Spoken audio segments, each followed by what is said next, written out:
Friday, August the 16th. With the great air raids of yesterday and last night only a few hours past, it is reported this morning that German bombers and fighting planes are again over southeast British coastal towns. Berlin says a renewal of the attacks awaits only clearing of mists over the Channel. In Rome, the Italian High Command says British planes raided North Italy again last night, but there are no details. But now the News Direct, as reported by Columbia's correspondents in London and Berlin, following which there will be an analysis of the news by Linton Wells. First, the report of Larry Lesueur from the British capital. Go ahead, London. This is London. I am speaking from a crowded air raid shelter, 2 floors underground. This morning, large forces of German bombers are continuing their unprecedented attempt to bomb England.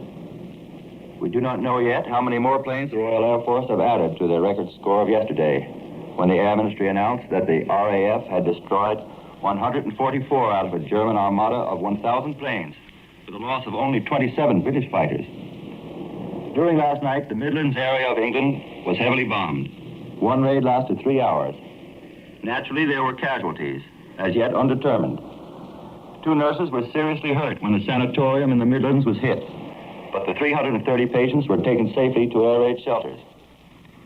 Yesterday, the German Air Force launched 11 attacks along a 500-mile front. When the siren sounded in London, I watched all traffic stop for a moment. Buses unloaded their passengers at air raid shelters. But before the all-clear signal sounded, the buses were running again, and people stood in little knots on street corners, watching the skies.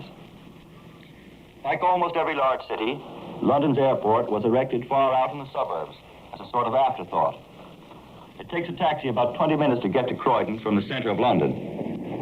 Unlike airports in America, Croydon Field is a great expanse of lush green grass. It has no asphalt runway. I made the familiar trip to Croydon this morning, where in peacetime, big transport planes skimmed off the gently rolling turf to Paris, about an hour away. But this morning, the grass of Croydon was colored a dirty greenish white, dust thrown up by German bombs dumped there last evening. A number of the buildings that surround the vast field were in ruins. An army of tin-helmeted air raid wardens were digging and searching. They had been working all night by the light of flares. Probably the first lights that have appeared at night in London since last September 1st. The number of air raid wardens was matched only by the number of little boys who had made the long trip out to the bombed airport on their bicycles. Like small boys the world over, these little English fellows were busy picking up bits of rubble as souvenirs. I was astonished by the number of people who walked around wearing a neat white bandage on their heads, like a skull cap. The reason was apparent.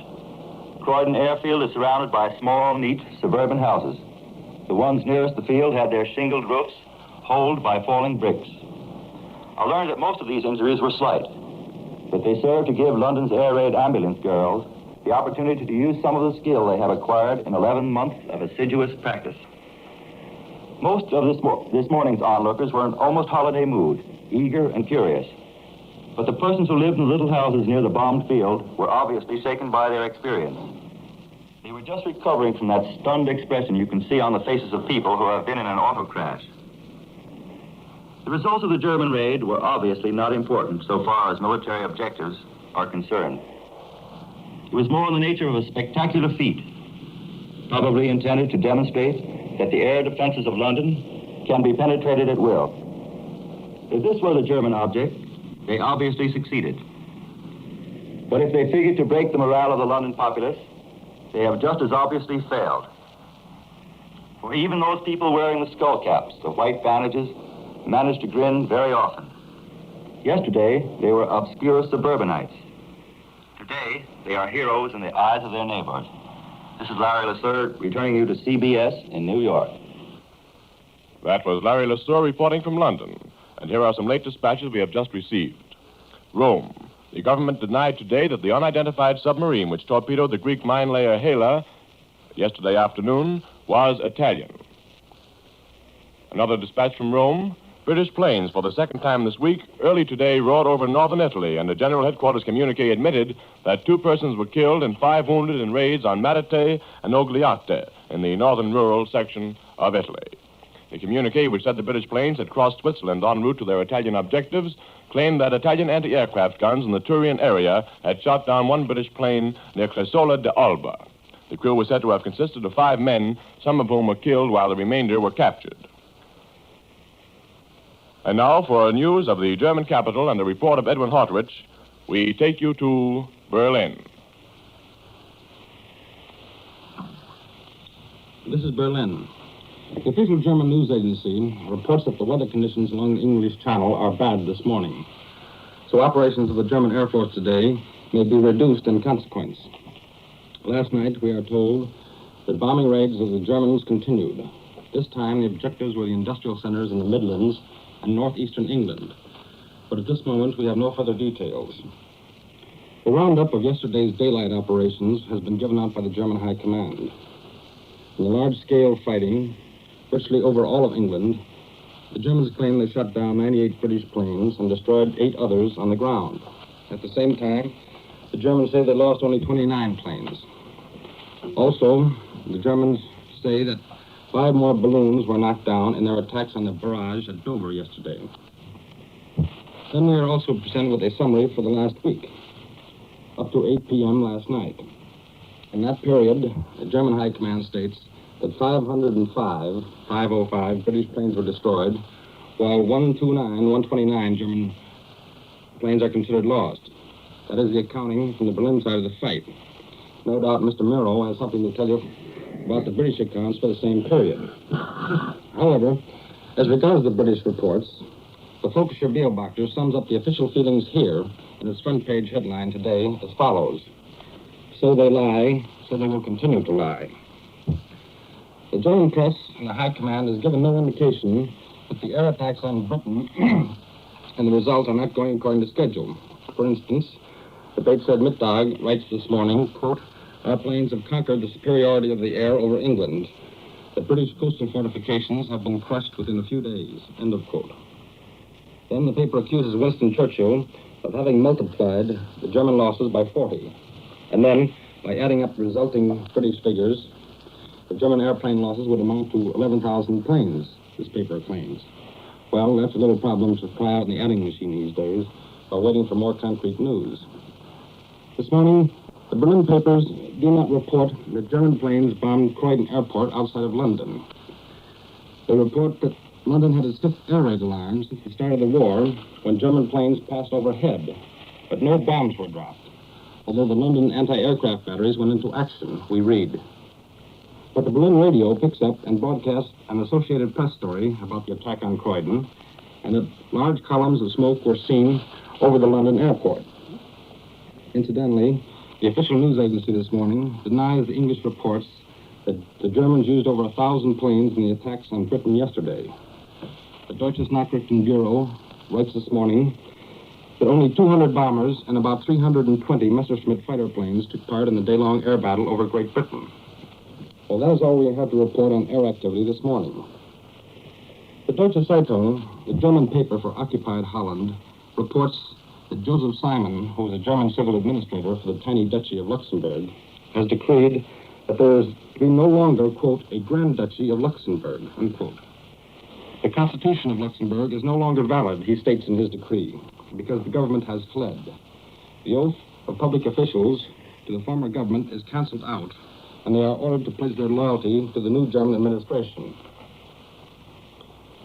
Britain is watching with interest the Finnish crisis, which has developed with the resignation of Mr. Tanner, the Foreign Affairs Minister, the Wilhelmstrasse said this morning. However, Germany is taking no action, nor any official attitude in the Finnish affair, the Foreign Office spokesman added.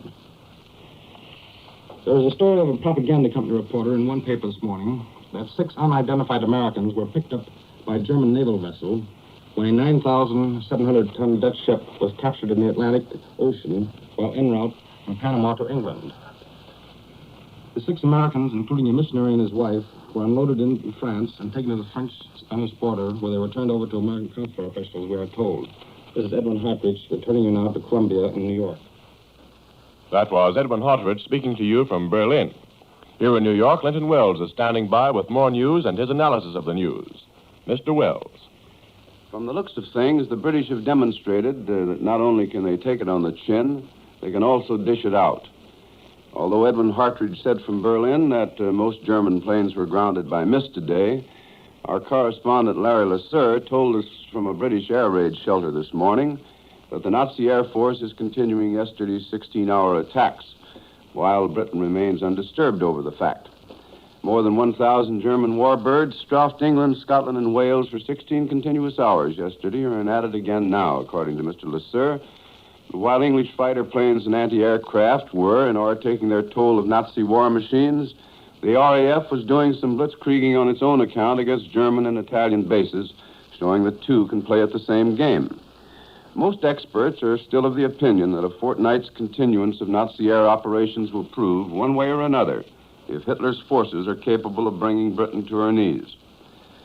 As British planes reportedly continue their night raids on northern Italy, Rome grows more incensed at Switzerland. Although the Swiss are lodging a vigorous protest with Whitehall against RAF planes flying over the Alps on their way to Italy, the fascists are threatening drastic action against Switzerland on the grounds that the Swiss are in reality cooperating with the British.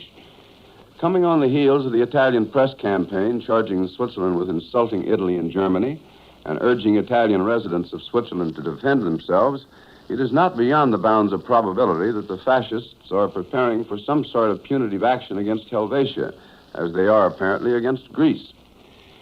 There has been no explanation so far of yesterday's mysterious submarining of a Greek mine layer off the island of Tinos and the subsequent torpedoing of a quay with considerable loss of life.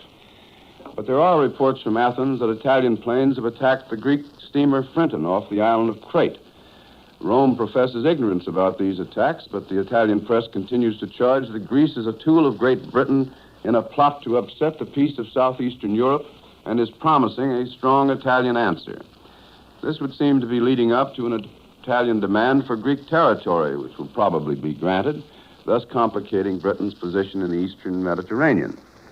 Yesterday, you will recall, the United States Marines managed to obtain control of the most important sector of the former British section of Shanghai, an area which includes the downtown business, banking, and hotel district and the Wangpu River waterfront.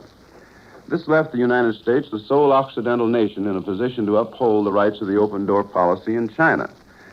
The Japanese made no effort to conceal their disgruntlement over the failure of their efforts to gain complete control of Shanghai's international settlement, and it was prophesied freely that Tokyo would reject the plan.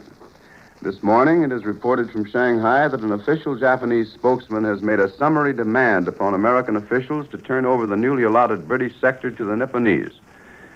To submit to these demands would be tantamount to complete surrender of all American and all Occidental rights in China, while Secretary of State Hull has said on more than one occasion must be respected and maintained. So the probability is that the Nipponese demands will be summarily rejected by Washington. But the Japanese are not people who understand the meaning of the word no. So the probability is that the American Marines in Shanghai are in for a warm time of it during the weeks to come. How far the Japanese militarists will go remains to be seen. But heretofore, they have shown little respect for any foreign power's rights except those of the United States to a mild degree. Now that they are in a position for a real showdown with America, it is too much to expect that caution will characterize their dealing with the situation. If simple pinpricking and vocal protests were likely to be the extent of Japanese pressure, there would be no cause for concern.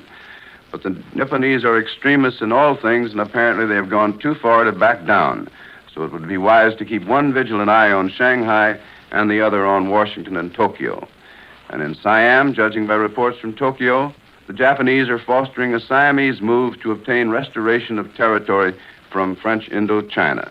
5 Siamese divisions were said to be concentrating along the French Indochina border and threatening invasion. With this report and analysis of the news by Linton Wells, CBS correspondents in London, Berlin, and New York have brought you the latest reports on the current European situation. Tony Marvin speaking. This is the Columbia Broadcasting System.